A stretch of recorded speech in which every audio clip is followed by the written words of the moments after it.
सिद्धे जय प्रसिद्धे चहुवियाहरणं फलं पत्ते बंदंता अर्हन्ते गुच्छम् आराधनाकं सो नमो अरिहन्ताणं नमो सिद्धाणं नमो आयरीयाणं नमो वज्रायाणं नमो लोहे सव्वसाहुणम्।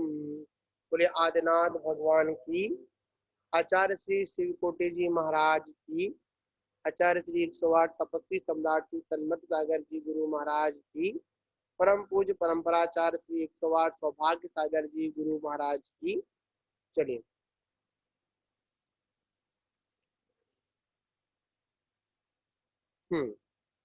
इसमें अपना विषय चल रहा था कि शत्रु होकर भी अगर उपकार करने से मित्र हो जाता है और अपकार करने से पुत्र भी क्षण भर में क्या हो जाता है, शत्रु बन जाता है। अर्थात यदि पुत्र माता पिता का तिरस्कार करता है, उन्हें मारता है, तो वह शत्रु की ही तरह प्रतीक होता है। इस विषय में आचार्य भगवंत ने हम लोगों को बतलाया। आगे की गाथा में आचार्य भगवंत समझा रहे हैं। गाथा का पाठ करते हैं, उसके बाद इसका अर्थ करेंगे अपन। मतलब समूहाड़ा कोह कसई सयणो वा जड़ो वा अति संसारे कज्जम अणि कुंती जगे लिया अब अरिवा जीवाणम। तो कह रहे हैं, इसलिए संसार में कोई किसी का स्वजन और परिजन ना, इसलिए कह रहे हैं इस संसार में, इसलिए क्या ना कोई स्वजन है और ना कोई परिजन है। उपकार और अपकार रूप कार्य को लेकर ही जीवों में मित्रता और शत्रुता बनते हैं। यहाँ पर एक बार में ही स्पष्ट यहाँ कर दिया, ना कोई मित्र है और ना कोई शत्रु है। क्या? ना कोई मित्र है, ना कोई शत्रु है, पर जैसा जैसा कार्य होता है उसके अनुसार लोग क्या बन जाते हैं, हमारे स्वजन बन जाते हैं और हमारे परिजन बन जाते हैं। अगर कार्य की सिद्धि होती है तो मित्र बन जाते हैं, और कार्य की सिद्धि नहीं होती है तो क्या बन जाते हैं, शत्रु बन जाते हैं। अगर कोई उपकार कर देता है तो वो मित्र बन जाता है, और अगर कोई अपकार कर देता है तो क्या बन जाता है, शत्रु बन जाता है। शत्रुता और मित्रता हमारे कार्य पर अधीन है। किस पे अधीन है? कार्य पर अधीन है। अगर कोई जीव अगर शत्रु है तो वह सर्वथा शत्रु होना चाहिए, हर व्यक्ति का शत्रु होना चाहिए। अगर कोई मित्र है तो वह सभी जीवों का मित्र होना चाहिए। एक व्यक्ति दो किरदार कैसे निभा सकता है? एक व्यक्ति शत्रु भी है, एक वही व्यक्ति दूसरे का क्या है, मित्र भी है। तो वो व्यवस्था क्या है? जीव ना शत्रु है, ना मित्र है, ना स्वजन है, ना परिजन है, पर ये सब क्या है कि जैसा कार्य होता है, उपकार और अपकार का जो कार्य होता है, उसके अनुसार क्या हो जाता है, शत्रुता और मित्रता बन जाती है। क्या बन जाती है? शत्रुता और मित्रता बन जाती है। तो इसी विषय में आचार्य कहते हैं, जीवों में ना तो स्वाभाविक शत्रुता है और ना स्वाभाविक बंधुता है। अगर जीव का स्वभाव देखोगे, किसका स्वभाव देखोगे, अगर जीव का स्वभाव देखोगे, ना कोई शत्रु है और ना कोई मित्र है, ठीक है ना। तो ये शत्रु मित्र कैसे बने, तो कह रहे हैं उपकार और अपकार रूप क्रिया भी स्थायी नहीं है। क्या ये भी स्थायी नहीं है, कि ऐसा नहीं है कि जो आज हमारा उपकार कर रहा हो कल हमारा अपकार ना करे, और जो आज हमारा अपकार कर रहा है वो आगे हमारा उपकार ना करे, ऐसा जरूरी नहीं है। क्या नहीं है, ऐसा कोई जरूरी, ये भी स्थायी नहीं है। इसलिए उपकार मूलन मित्रता, उपकार का मतलब क्या हुआ, मित्रता, और अपकार का मूलक क्या हुआ, शत्रुता भी स्थायी नहीं है। जब ये उपकार और अपकार स्थायी नहीं है तो शत्रुता और मित्रता भी कैसे स्थायी हो सकती है, नहीं हो सकती है। अतः ना किसी से राग करना चाहिए और ना किसी से द्वेष करना चाहिए। क्या नहीं करना माता जी, ना राग करना है ना किसी से द्वेष करना है। अगर हमको वास्तविकता में अगर अपना जीवन संभालना है, अगर हमको अगर अपनी आत्मा को परमात्मा बनाना है, तो एक काम करना चालू कर दो, ना कोई शत्रु है ना कोई मित्र है, ना किसी से राग करना है और ना किसी से द्वेष करना है, ना किसी का उपकार करना है ना किसी का अपकार करना है। क्या नहीं करना, ना उपकार करना है ना उपकार करना है। अभी स्वाध्याय चल रही थी समाज तंत्र की, बड़ी मार्मिक बात उसमें आई, समझने वाली बात थी। उसमें एक विषय निकला कि जब तक हमारी शुद्ध अवस्था नहीं है, कौन सी अवस्था नहीं है, जब तक हमारी शुद्ध अवस्था प्रकट नहीं हुई तब तक हम सम्यक दृष्टि भी नहीं है।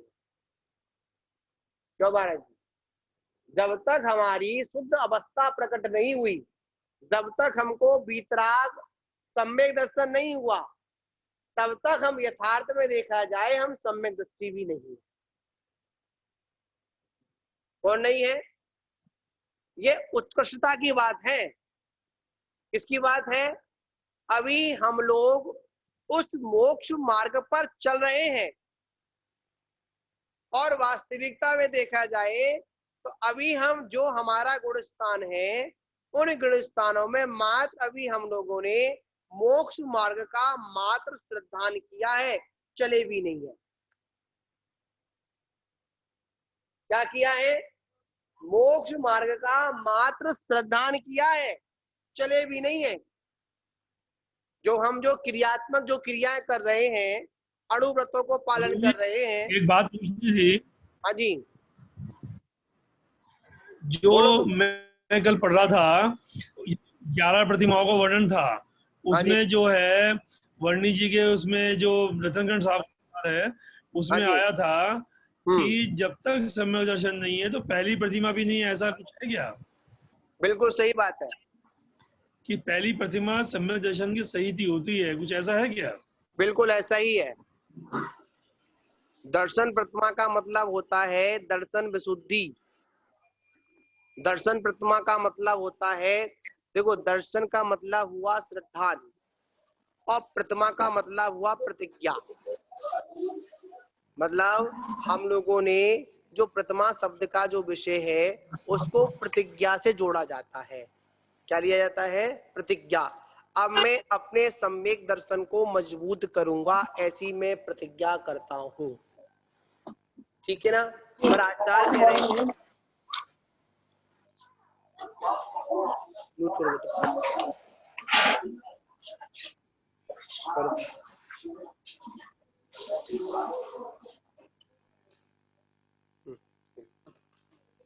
हो गया हो गया है।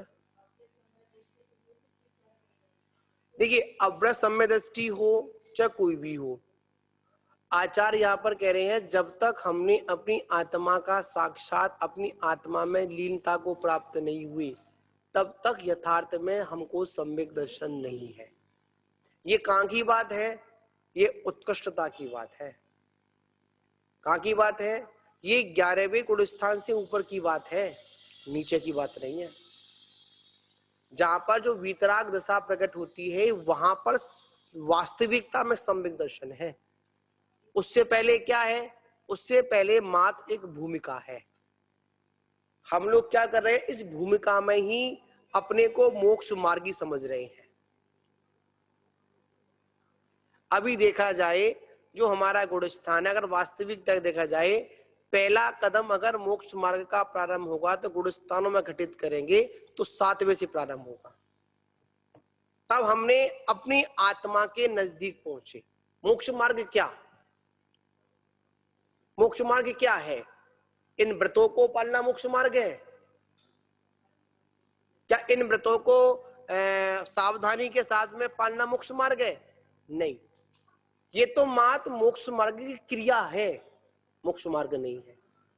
मोक्ष मार्ग तब है कि जब हम अपनी आत्मा को प्राप्त करने का जो मार्ग है उस पर चले, वो मोक्ष मार्ग है। क्यों बमन जी? यहां पर क्या बात आई? बात है जी। हैं? बात यहां बिल्कुल क्लियर है। आज हम जितने भी लोग हैं क्रिया कांड को मोक्ष मार्ग मान रहे हैं, अपने व्रतों की सुरक्षा करने को मोक्ष मार्ग मान रहे हैं। और यथार्थ में देखा जाए कि मोक्ष मार्ग तब बनेगा जब हम अपनी आत्मा के उस मार्ग पर चलेंगे, जब आत्मा को प्राप्त करने का लक्ष्य बनाएंगे। आज बताओ कितने लोगों का आत्मा की ओर ध्यान है? आज हम व्रती हैं, अगर वास्तविकता अगर अपनी आत्मा की ओर अगर हमारा ध्यान नहीं है तो आचार्य कहते हैं कि हमारा भजन कैसा है? बहुत अच्छा एक उदाहरण आचार्य कुंदकुन देव स्वामी ने दिया। गद्दे के ऊपर चाहे मिट्टी लाद दो, चाहे कंकड़ पत्थर लाद दो, चाहे वो सोना लाद दो, उसका काम क्या है? वजन ढोना है बस इसको। और उसका काम ही क्या है? इसी प्रकार आचार्य कह रहे हैं कहीं ये हमारे व्रत हम पर भारी ना पड़ जाएं। हमने व्रत क्यों लिए थे? कर्मों के भार को उतारने के लिए। क्यों लिए थे स्वरूप सागर जी व्रत आपने? कर्मों के भार को उतारने के लिए। पर क्या हुआ? कर्म का भार तो नहीं उतरा। क्या नहीं उतरा? कर्मों का भार तो नहीं उतरा, वो व्रत ही हम पर भारी पड़ गए। क्या पड़ गए? व्रत भारी पड़ गए।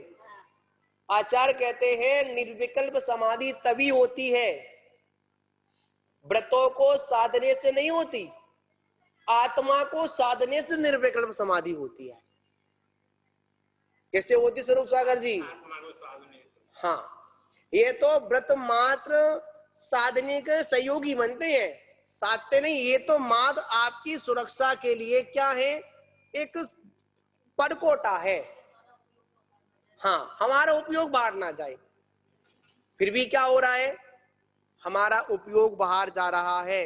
तो आचार्य कहते आप व्रती होने पर भी क्रिया कैसी कर रहे हो? अब व्रती की क्रिया कर रहे हो। क्या क्रिया कर रहे हो?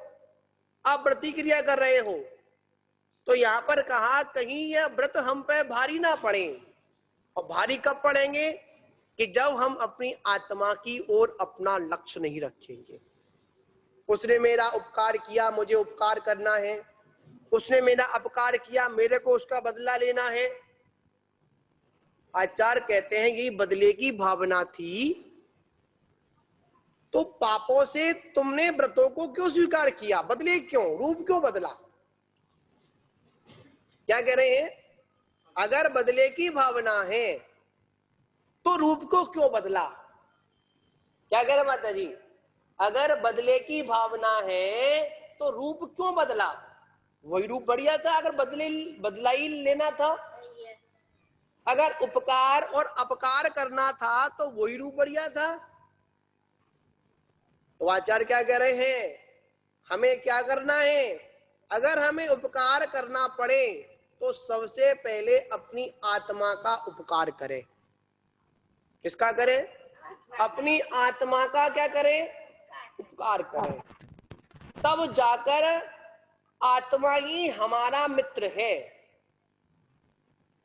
अगर हमने आत्मा का अगर अपकार कर दिया तो शत्रु कौन बन गया? आत्मा ही हमारी शत्रु बन गई। क्या बन गई? आत्मा ही हमारी शत्रु बन गई। तो आचार्य क्या कह रहे हैं? इस क्रिया कांड में ज्यादा मत फंसना। अगर वास्तविकता में निर्विकल्प समाधि को प्राप्त होना है, किसको प्राप्त होना है? निर्विकल्प समाधि को प्राप्त करना है। अगर अपनी साधना को अगर सिद्धत्व की ओर लेकर जाना है तो आचार्य क्या कहते हैं? क्या करो? अपनी आत्मा पर अपने ध्यान को केंद्रित करो। किस पर केंद्रित करो? किस पर? आत्मा पर। जब तक अपना ध्यान अपनी आत्मा पर नहीं है, अगर अपना ध्यान नहीं है तो दूसरा का ध्यान क्या रखेंगे हम? इसलिए क्या कहा कि सबसे पहले आप अपनी आत्मा का चिंतन करें, तब जाकर आपका मोक्ष मार्ग बनेगा। पंखा चला चल। क्या कह रहे हैं? तब जाकर हमारा मोक्ष मार्ग बनेगा, अन्यथा क्या होगा? हमारा मोक्ष मार्ग बनने वाला नहीं है। क्या नहीं बनने वाला है? हमारा मोक्ष मार्ग बनने वाला नहीं है। आप बताओ, अपने अपने आप से पूछो, क्या जितने भी लोग सभा में हैं और जितने भी यहाँ पर त्यागी वर्ती बैठे हैं, वह एक बार स्वयं स्वयं से प्रश्न करें, मेरा ध्यान मेरी आत्मा की ओर है या नहीं है? क्या करें? किसकी ओर नहीं है? मेरा ध्यान मेरी आत्मा की ओर है या नहीं है? अगर आत्मा को इस जंजाल से निकालने का भाव अगर है तो आप मोक्ष मार्ग पर श्रद्धान कर चुके हैं। आपका कल्याण होना निश्चित है। और अगर आत्मा का ध्यान नहीं है, किसका ध्यान नहीं है?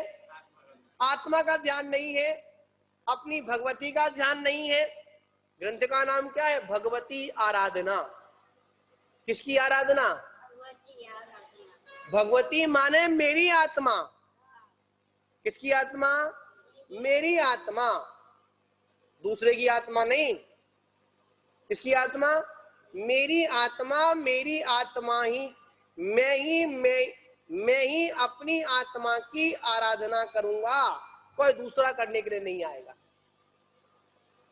तो यहां पर कह रहे हैं उपकार और अपकार के चक्कर में मत पड़ो, स्वजन और परजन के चक्कर में मत पड़ो। ये सब क्या है? जब जैसा कार्य होता है उस रूप में ये परिणत हो जाते हैं।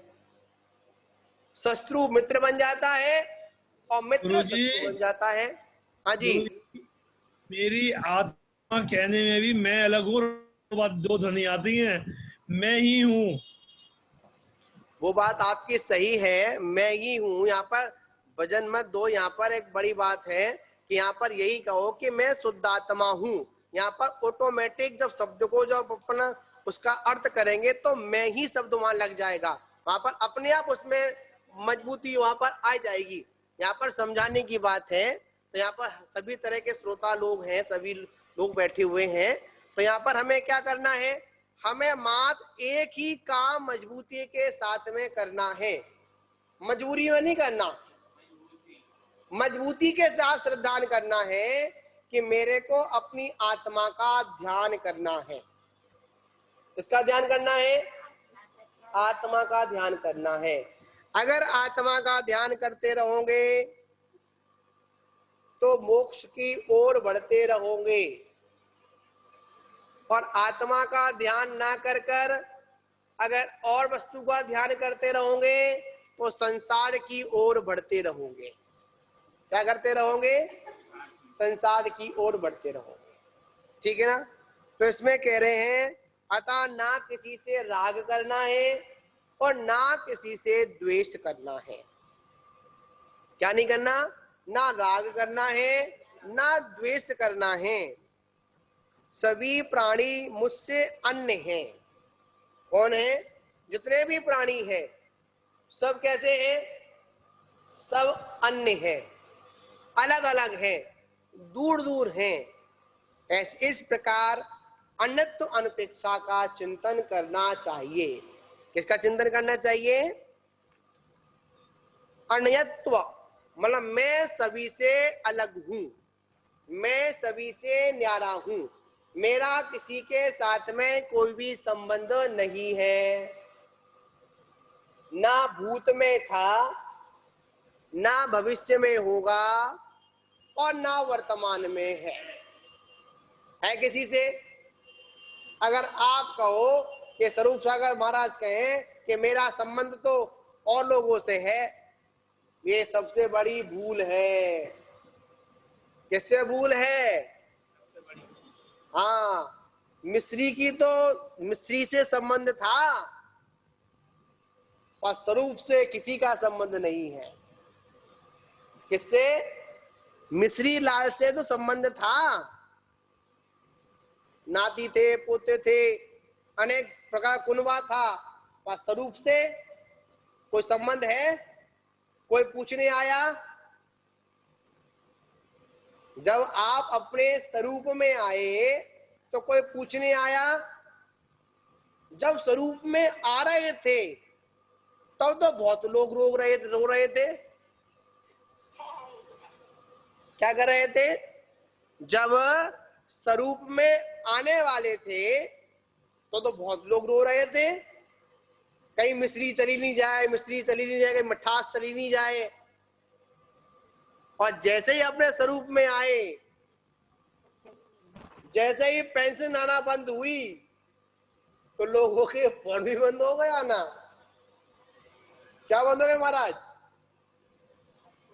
जैसे ही पेंशन आना बंद हुई तो लोगों ने हालचाल लेना बंद कर दिए, पूछना बंद कर दिए। क्यों कर दिए? सब स्वार्थ का खेल है।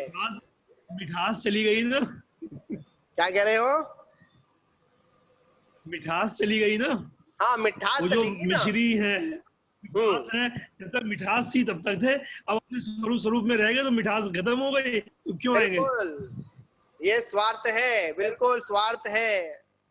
जैसे ही ये स्वार्थ रहेगा तब तक पूछेंगे, कार्य होगा तब तक पूछेंगे, अन्यथा कोई भी पूछने वाला नहीं है। जब तक माया है तब तक पूछ है, और जैसी माया गई तो कोई पूछने वाला नहीं है। तो सुमार कृष्णी सही कह रहे हैं। हाँ, हाँ, जब तक कोई पूछ नहीं है, 1 रुपए में कोई पूछने वाला नहीं है। तो कह रहे हैं ना किसी से शत्रुता का भाव रखना है, ना किसी से मित्रता का भाव रखना है। कोई कर दे तो ठीक, ना कर दे तो और ठीक। अब बताओ स्वरूप सागर जी, अगर लोग तुम्हारे पास में अगर तुम्हें नमोस्तु करने नहीं आए और आपको एकांत में छोड़ दिया जाए तो ये अच्छा या बुरा है? अच्छा ही है या अच्छा है? क्यों? क्यों नहीं आ रहा? अरे अरे, तो इसमें बुरा क्या मानना अपने को?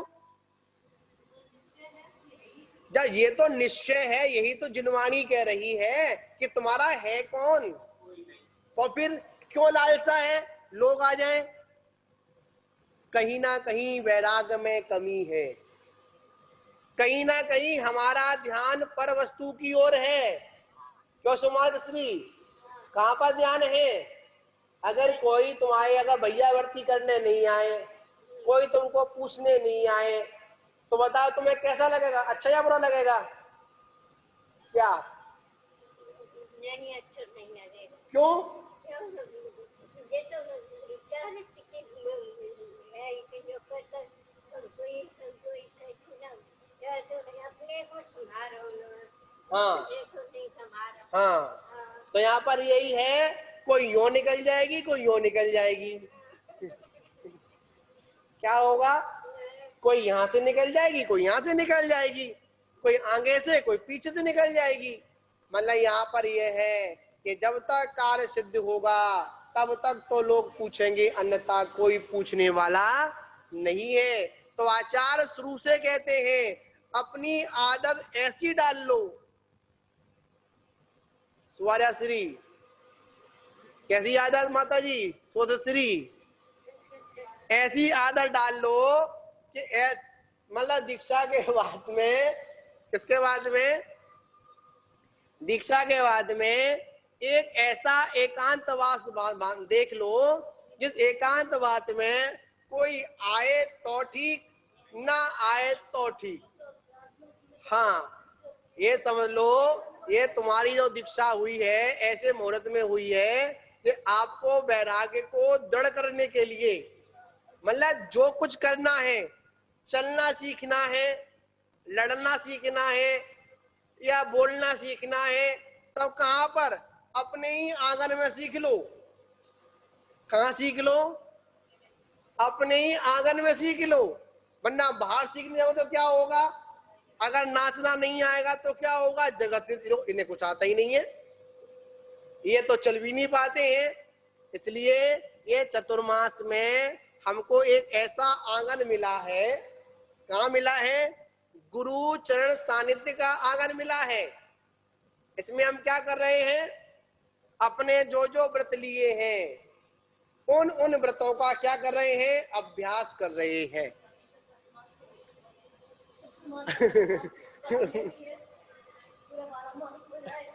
मतलब पूरा 1 वर्ष की ट्रेनिंग के बाद ही यहाँ से निकाला जाएगा। यहाँ से ठोक पीट कर, मतलब यहाँ पर बजा बजा कर, कोई इधर से बजा जाता है, कोई इधर से बजा जाता है। मतलब यहाँ पर ऐसी व्यवस्थाएं चल रही है। क्या समझे महाराज? महाराज अभी तो बिल्कुल शांत है।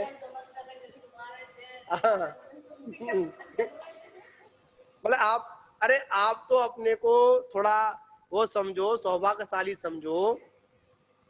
जो इधर बैठो आप।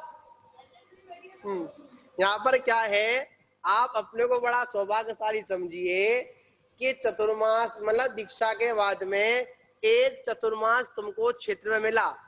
और हमारा जब चतुर्माला, हमारी जब दीक्षा हुई थी तो हमको 3-4 चतुर्मास एकांत में कराए।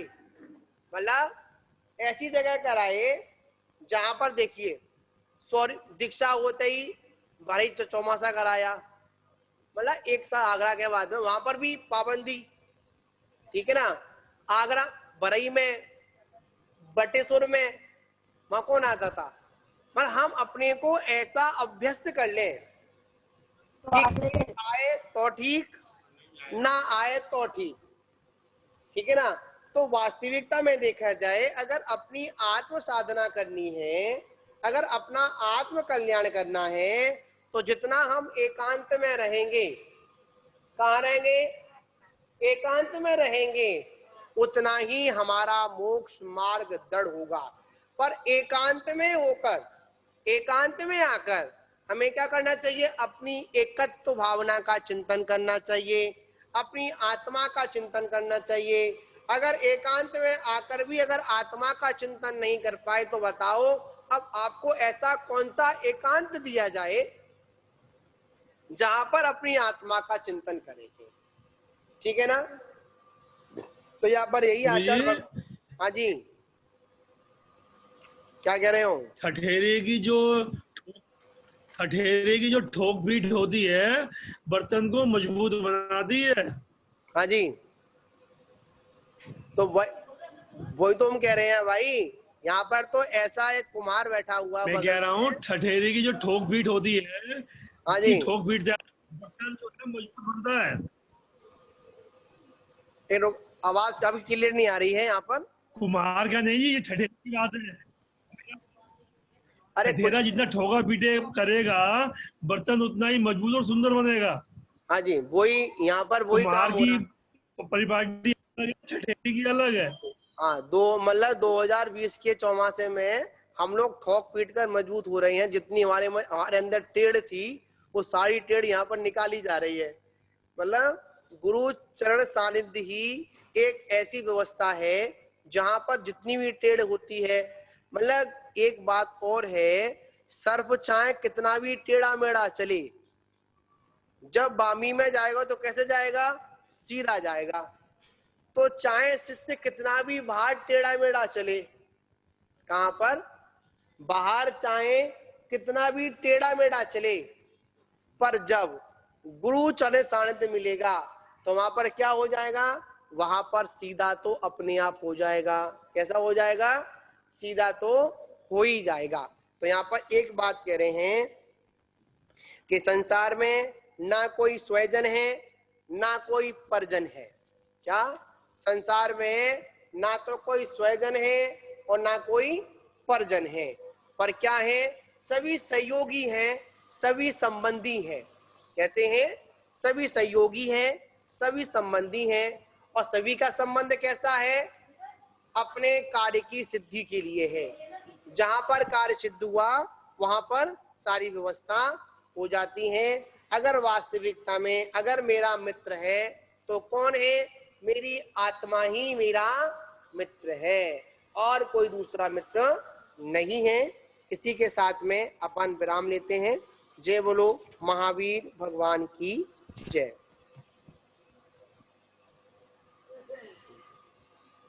कोटि शतम द्वादश कोटो लक्षाणि शीतृकानि च वा